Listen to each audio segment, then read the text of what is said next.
Welcome to the Workamper Show, brought to you by Workamper.com. This podcast helps you discover how to finance your RV travel dreams. Each one of our episodes will introduce you to people who are already living the RV lifestyle or to work camping opportunities all around the U.S. You'll also learn how to hit the road the right way and make the most of every opportunity. Now let's turn over today's show to your host, Greg Gerber. Today we're going to turn the tables a bit, and I'm going to be interviewed about my experience as a work camper. Today's episode is sponsored by Workamper News. With its Diamond and Platinum membership tools, Workamper News is much more than just a job listing website. When you put the tools of this professional service into action, you'll find out just how easy it can be to turn your work camping dreams into reality. The one-year memberships open the door to a one-stop shop for all things work camping. Being the original resource for work camping, you'll find the largest number of job listings, be able to connect with a community of work campers, and view resources compiled by experts who've been enjoying the RV lifestyle for many years. If you're serious about leading a successful and enjoyable work camping lifestyle, then a Diamond or Platinum membership is for you. You can even get started with a free 30-day trial by visiting www.workamper.com/trial. Embark on new adventures today with the support of Workamper News behind you. I was living in Arizona in 2014 when I was working as the editor of a now-defunct online news platform called RV Daily Report. When attending the Quartzsite RV Show in January that year, I bumped into two big-time advocates for work camping and the RV lifestyle. John and Kathy Huggins were founders of Living the RV Dream. They were also attending the Quartzsite show the same day I was there. I had arranged to interview them about their platform and how they got involved in RVing. After the interview was completed, they asked me two important questions. Why didn't I have a podcast of my own? And why wasn't I living and working out of an RV? 2 months later, I had both. I was living full-time in a Winnebago motorhome and had launched a podcast called RV Industry News, for which I was traveling around the nation, interviewing RV dealers, manufacturers, suppliers, campground owners, and RVers themselves. In doing so, I had become a work camper. For this special episode of The Workamper Show, the owners of Workamper.com, Jody and Luke Duquette, interviewed me about my experiences and how I became connected to their organization. Here's the interview recorded a few weeks ago when I was visiting the Workamper office in Heber Springs, Arkansas. Today we have a very special episode. Greg is being joined by myself, Jody Anderson Duquette, Executive Director of Workamper News, as well as Luke Duquette, Technical Director here at Workamper News. So we are so lucky. We actually have Greg Gerber here at the Workamper News office today. And so we are making good use of our time and recording a few podcast episodes today. And one thing that I realize we have failed to do in our podcast is to interview Greg and learn about the man behind the mic. So today we are taking the host reins and we're going to interview Greg Gerber and learn all about his history with the RV lifestyle and just a little bit more about who he is. For us, Greg has been working with Workamper News for multiple years now. He does the podcast for us, of course, and he also writes some great content for Workamper.com and many articles that ran in the magazine that we published for years. And so he's been a great friend to us for many years, and we're happy to have him as part of our team. Absolutely. And Greg, thanks so much for joining us today. It's a pleasure to be here. Yes.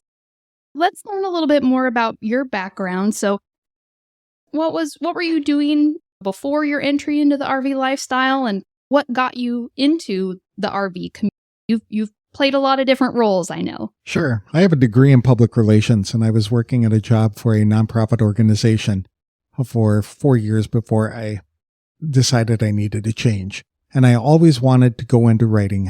It's one of my skills, and it's something that I wanted to do. I kept looking for jobs, and at the Wisconsin State Journal in Madison, Wisconsin, I was looking one Sunday, and they were looking for a magazine editor in Fort Atkinson to work with recreation vehicles. And I thought, this is interesting. Yeah. And this was back when clip art was popular. Mm-hmm. And so to draw attention to the ad, they had this clip art. So they had a motorcycle and ATV and they had an RV in there and a boat and all that other kind of stuff. And I thought, interesting. So all of these recreation vehicles, that's what I'll be working with.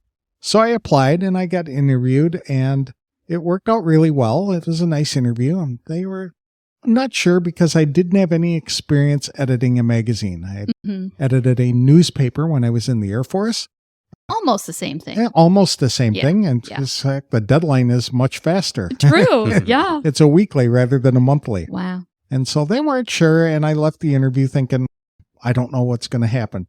But I went home and I found that there was an RV show in Rockford that weekend. So I went down to the RV show and I walked around and I talked to the dealers who were there to ask them what the critical issues were facing the RV industry. And then I went back and I created an editorial calendar for 1 year based on the input I got from those dealers. And I sent it along with my thank you note to the company. Ooh, very proactive. Smart. That was exactly what it did. And they were impressed that I had this and I got called back in and was offered the job. So it worked out. But I started in the RV industry not even knowing a thing about RVs. I called them drivables and pullables Yeah. at that time. I like that. Exactly. Yeah. I like that. And I did that for a number of years with a company that is no longer in business. They did not see the internet coming. Oh, boy. And so we wanted to move some content online, but they were reluctant to do that. And back then, with a magazine, we would have a news section, but the news was 6 weeks old. From the time that we signed off on the magazine until it arrived in mailboxes was 6 weeks. Wow. So it was silly to be doing that. A little bit. Right. Yeah. So we wanted to speed it up a little bit. They gave me a blog, which made me the first industry blogger because I started sharing my opinions. And it was funny. They approached me about the idea of what it was because I had no idea what a blog was. And they said, you have to share your opinions. Would you have any opinions? And I said, I have no shortage of opinions at all. And it worked out very well. Yeah. It was cool, but we saw the internet coming and the devastating effect it was going to have on publishing. Yeah. So I wanted to start my own publication magazine that had more of a stronger presence on the internet. And we did that, but we did that during the Great Recession. And it was very hard to get that publication off the ground. And so it published about 7 issues and then folded. Okay. But that was a physical publication. That was a physical publication, but we did a newsletter that went out 3 times a week that had a couple of stories in it. It was sent by email.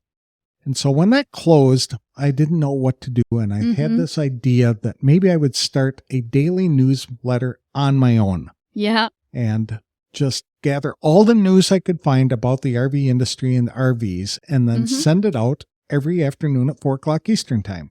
Yeah. And when I started that, there's some hesitation by people in the industry. A couple of people I had approached said there is not that much news in the RV industry to warrant a daily publication. That was, said, I think you're wrong. I think we're going to try this. So I started it with a borrowed list of 3,500 dealers from a guy who was a consultant in the RV industry.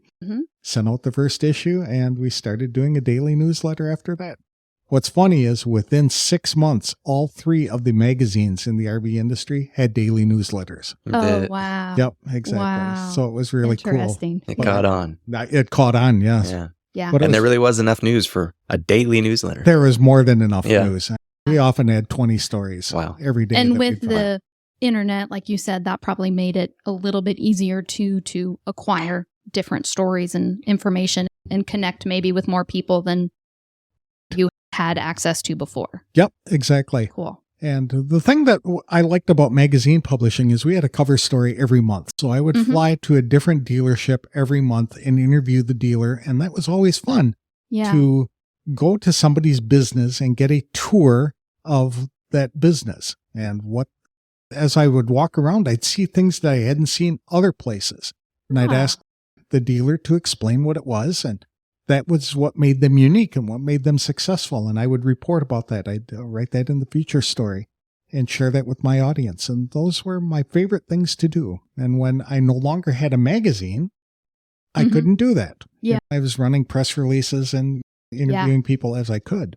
Well, and putting out something daily, the work is constant, nonstop. So it's not oh, sure, I'll take a couple days and go to XYZ location and have time to talk to people. It's like, no, I got to get this thing published today. There's a constant deadline. And so that definitely tightens your routine and your schedule a bit. Exactly. Yeah. So I started my online publication called RV Daily Report on April Fool's Day in 2009. Nice. Yes, it Nice. was. Yeah. And it was very successful. It picked up very quickly. And we started, like I said, with that borrowed list of 3,500. And we were up to 15,000 subscribers within a couple of years. Awesome. We're getting that daily newsletter. And anybody was able to subscribe and get the newsletter. It wasn't right. just RV dealerships. It was anyone interested in the RV lifestyle. That's right. Yeah. And I still maintain my opinion blogs and things like that. Yeah. It was very popular and had a lot of discussion in the industry. People either liked it or they hated it. Right. Just, it all depends. And did you do all of that on your own, or did you have other folks helping you with it after a while? I did most of it on my own. Yeah. Eventually, I brought in some help. And even later on, my youngest daughter was the one who was responsible for posting all of the news that we would find from the internet, because we were scouring the internet for information about companies and RVs, etc. Yeah. And it was good, but it was lacking that connection of the interviews that I thought really separated my publication from the others. And I wanted to get back into that. And in 2014, I was attending the Quartzsite show. Yeah. Yeah. You've been there? The big tent. The big tent, yes. January. And while I was there, I bumped into an RVing couple named John and Kathy Huggins. Yes. Living the RV Living dream. the RV dream, Yeah. right. And so we sat down and talked for a while, and they said, Greg, why aren't you doing a podcast? And I said, that'd be a good idea. I should start that. And said, why aren't you doing this in an RV? And I'm like, oh, I don't know. I've always thought of doing that. So I bought a motorhome. I had a Winnebago Adventure 2001, I think is what it was. 35 foot. And Class A gas. Class A gas. Okay. And it was ideal size for me. Yeah. It was just me to tootle around the country. And you towed a car? I did. I towed a Jeep. That's a story I can tell about later. I actually blew it up on a highway in Texas. Literally blew it up. No. It was great. Oh, man. But what it allowed me to do was now go to these businesses. And so I would travel around and interview RV dealers, manufacturers, suppliers, campground owners, RVers themselves, people in the industry associations, etc., right in their businesses. And I could allow them, that would allow me to write feature stories and interview them for podcasts, etc. It worked out very well. And I did that for 3 years. Awesome. Yeah. Yeah. Super cool. Because RV Daily Report never really had an official office. It's not like you guys had a commercial building set up or somewhere. Like you said, you and the few staff that you had helping you occasionally, you could do that from anywhere thanks to the internet. So that's right. I had moved from Wisconsin. Yeah, I had moved from Wisconsin to Arizona in 2009 and then just operated it out of my home. And anybody who helped me, a contractor who might help me with posting, etc., they just worked wherever they were in the country. Very cool. So I had somebody up in Wisconsin who helped on occasion, another person in Texas. So it worked out well. Yeah. It was very cool. That's cool. All right. I know you're not doing RV Daily Report anymore after those few years of adventures.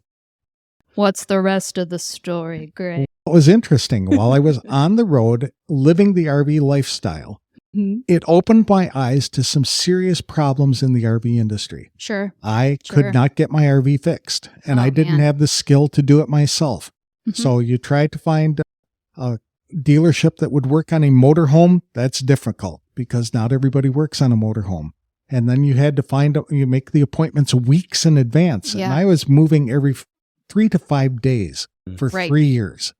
I had been to every one of the lower 48 states at least once during that 3 years, many times twice. Wow. And it was very cool. But just getting the RV fixed was a problem. And RVs, they break. Oh, They man. rumble and thunder down the road. Yep. And things happen. Yeah. So that was a problem. And the fact that you just couldn't get them fixed was a real downer. And then with the campgrounds, I had noticed a shift taking place in which many campgrounds were eliminating overnight spaces and were converting them to seasonal sites. So that made it more difficult for people who are traveling to get an RV or to get a campsite. And so they had to make their reservations months in advance in order to do that. And so I would plan 3 months out as to where I was going to stay. Yeah. And I said, this is taking the fun out of RVing because it's a lot of work. It becomes a lot of work. Exactly. Yeah. And the RV Industry Association with their Go RVing campaign were always promoting having a hard week and hopping in the RV and heading down the road and having a fun time and relieving all the stress through your RV travel.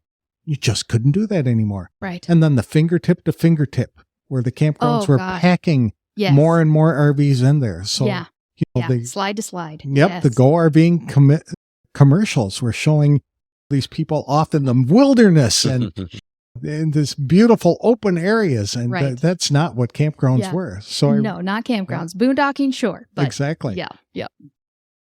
There was a problem with the industry in getting parts.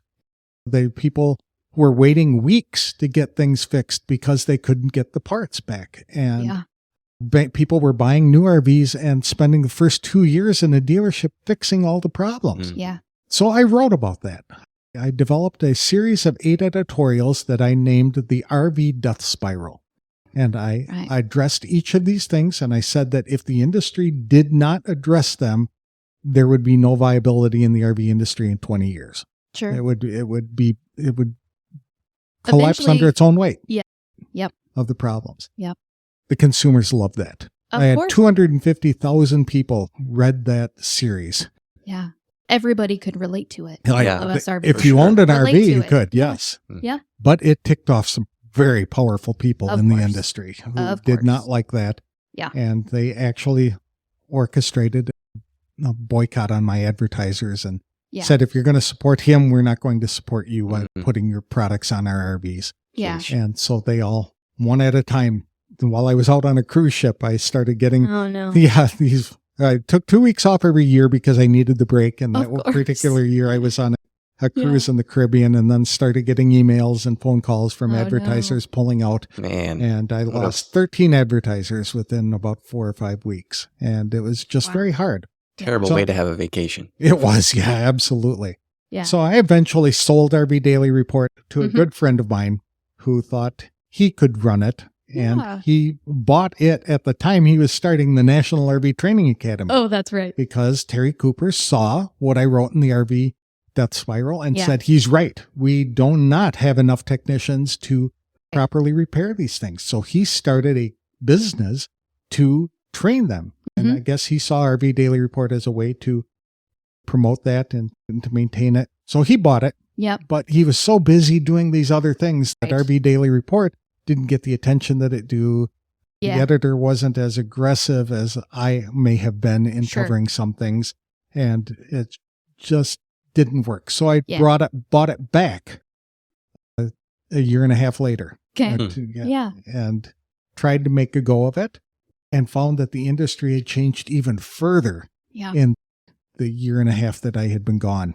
And there was no fun in it anymore. And I eventually blew up RV Daily Report, took it offline, and just ended the whole thing. Yeah.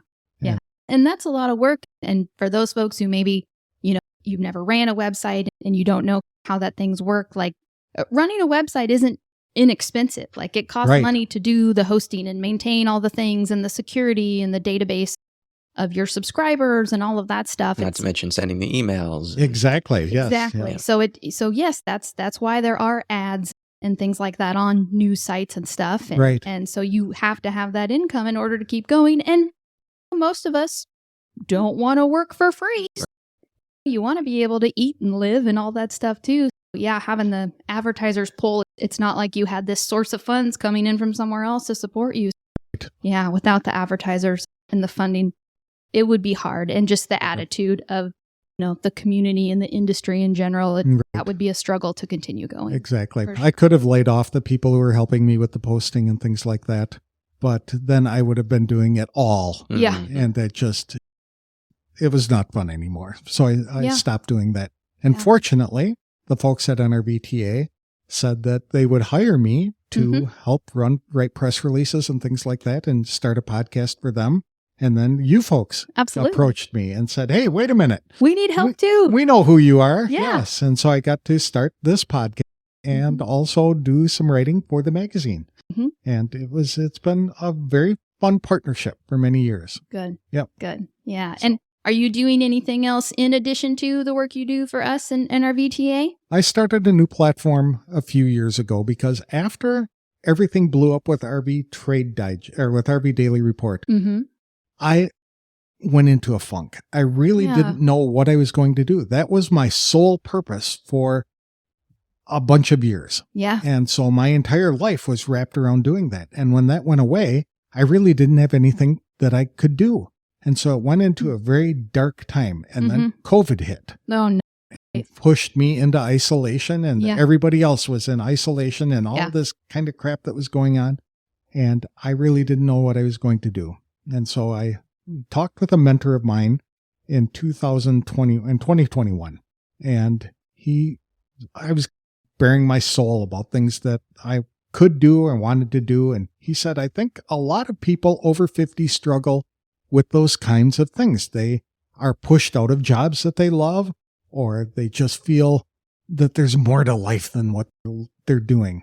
Mm-hmm. And so I started another platform called Forward from 50 to help men and women over the age of 50 to live more purposeful lives by pursuing things they're passionate about.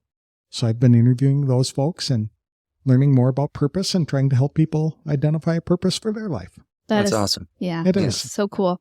Yeah. Cool. So cool. And is that, let's see, it's a website. So it's a website with articles and a podcast that you're doing? Yep. That's what we're doing for that. Okay. And so what's the website then? Forwardfrom50.com. Okay. Yep. And is it 50 or 50 spelled out? 50. Thank you for asking. Yeah. You always got to clarify those. That's right. Yeah. But yeah. That's cool. Still, my time in the RV industry was a lot of fun. I met some great people and had some great experiences. Just being able to travel around and visit all 48 lower states. There's a lot of America to see. Oh my gosh. It's so much more vast than you think. Exactly. And we were surprised as Luke and I traveled around just the large expanses.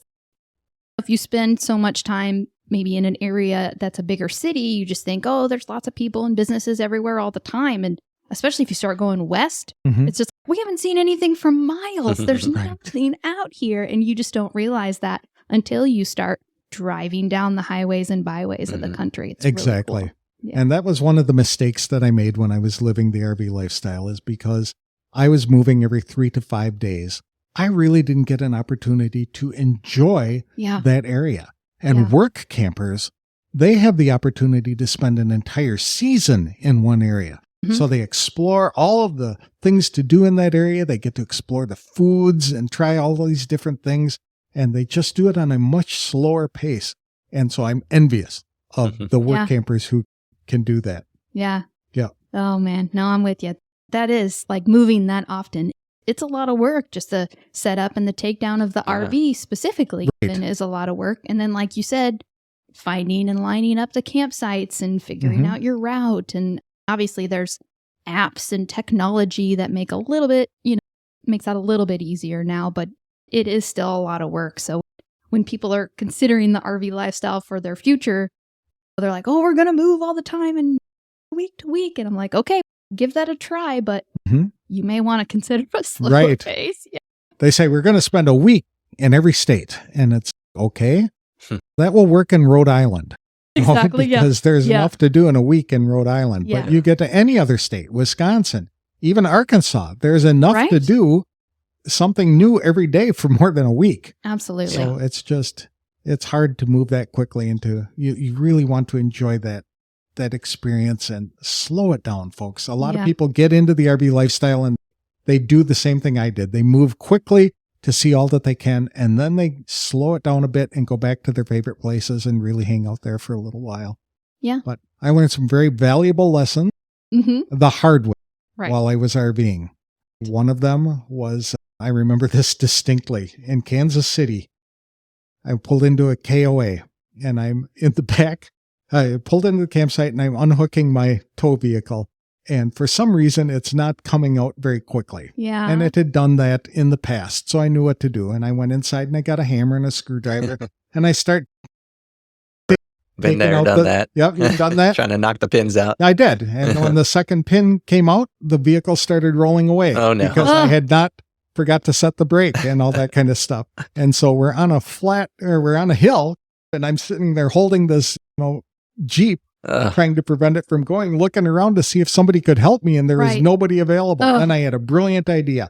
All right, I'm going to let it go, and I'm going to open the car door, and I'm going to reach down, and I'm going to press the button on the brake buddy so that it would extend, just stop the vehicle. Yeah. So I did that, pressed the button, and there was a delay of a couple of seconds, right? And so it wasn't moving. So I jumped in, tried to move everything out of the way, and I'm coming down the road, and there are 2 fifth wheels at the end of this driveway. Yeah. And I just turned the wheel as far as I could and made a big arc and missed the fifth wheels by about 5 to 6 feet, and then rolled down the road a little bit until it came to a stop. Oh, wow. It was very fortunate.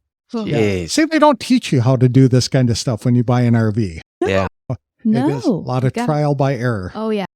Oh, There's a lot to learn. Yes, absolutely. Yeah. Yeah. Checklists and stuff are so important sometimes. And especially if you're a solo, it's all on you. So you got to do all the things. That's a very good point, because that was another problem. I was camping in Maine, and I was at an oceanfront campground, and I was pulling out on Friday of Labor Day weekend. Mm-hmm. And I did not have a spotter or anything like that. And in the process of doing that, I backed over the connection to the water connection, and water spewed out like a geyser. Oh, boy. And the only way to fix that was to shut off the water to the entire park. So I'm sure the campground owner was just thrilled to death to have this experienced industry guy causing problems on Labor Day weekend. It's just the way it goes. Yeah. You just don't know. That's right. Yeah. But I had also mentioned the story about blowing up my Jeep. Yeah.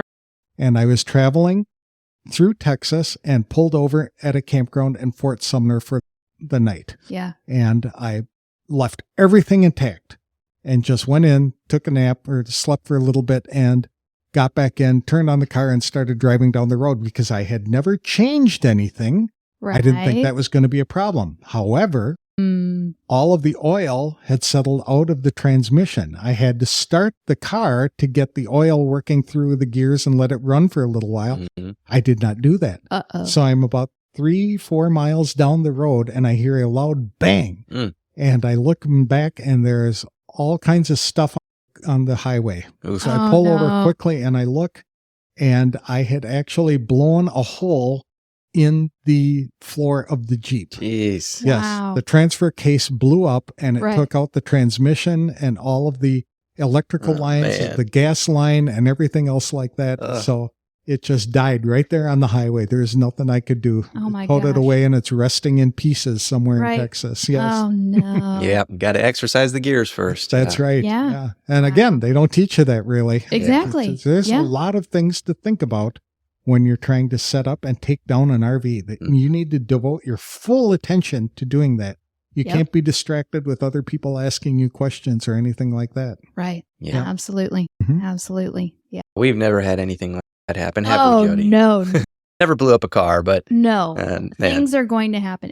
And that's the thing, everybody. Like, this happens to everyone. yeah, Like, everyone's got a story. You're not a bad RVer because XYZ happened. This is just natural. So don't be too hard on yourselves. And it's easy to get frustrated with RVing. I'm sure you had your ups and downs as everyone does, you know.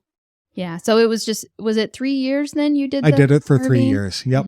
And then I gave it up when I sold RV Daily Report. The motorhome was actually a business asset, so it had to go away. Gotcha. But I'm still considering. I've been interviewing work campers for 3 years now, and I keep hearing their experiences and the jobs that they're doing.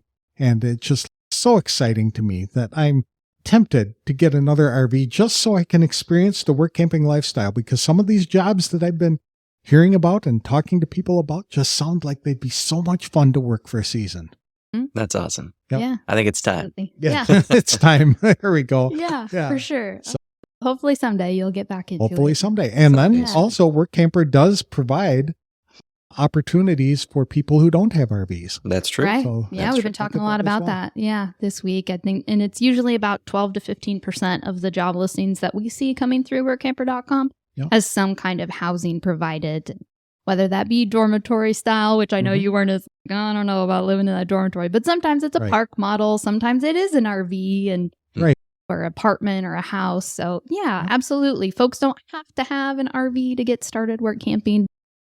It is the majority of folks are traveling in them, but That's great. yeah, This has been fun, Jody. I really appreciate it. Yeah, well, we appreciate you, Greg. It's so great to have you doing these podcasts for Workamper.com. And it's great that you could be here in person with us today to have a nice little sit-down conversation with us. So Yeah, and now everybody knows a little bit more about you as they're listening to you talk to others. They go, oh yeah, this guy, he's RV too. He knows what's up. That's right. Thank you again for doing this. All right, thanks, Greg. Take care. bye-bye, everybody.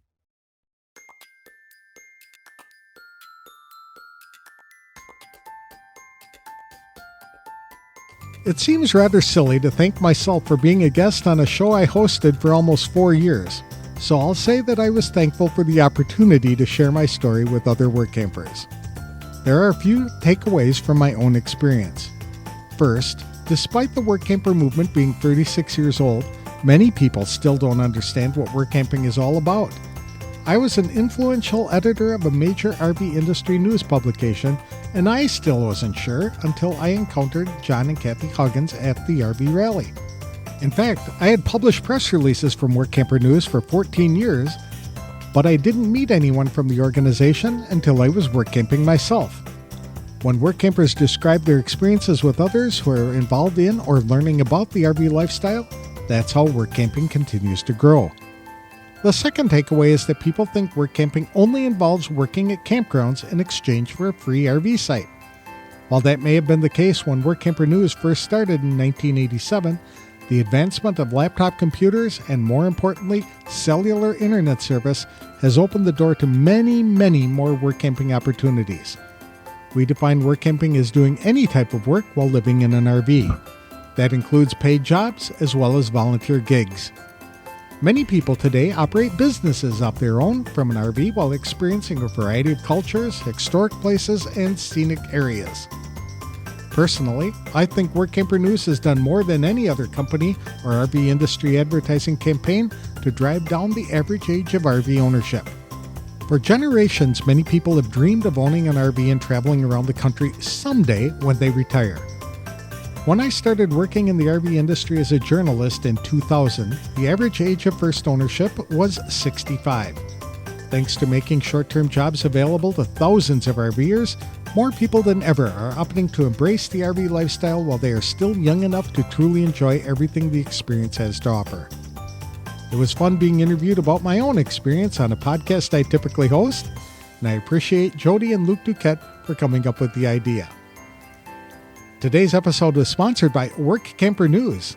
Since 1987, they've been helping businesses of all types find and recruit work campers who serve in a variety of positions around the country to help further the mission of a great business. When you become an employer member at workamper.com, you'll have resources and support to help you develop and implement your work camper recruiting strategy. In today's market, it's more challenging than ever to keep the flow of applicants coming in. Workamper News recommends advertising your current and future work camping job openings frequently throughout the year, as well as scheduling some time to regularly search the Workamper resume database because new work campers are joining daily. Work campers like to plan many months in advance, so now is the time to take action in developing your work camper team. You can learn more and download a quick start guide for employers at www.workamper.com/employer. That's all for this week's show. Next week, we'll be talking about the features and benefits of a work camper membership. If you'd like to share your own experience as a work camper, I'd be happy to interview you. Just send me an email at podcast@workamper.com to get it set up. Hope you're enjoying a great start to your summer RVing experiences. Thanks for listening.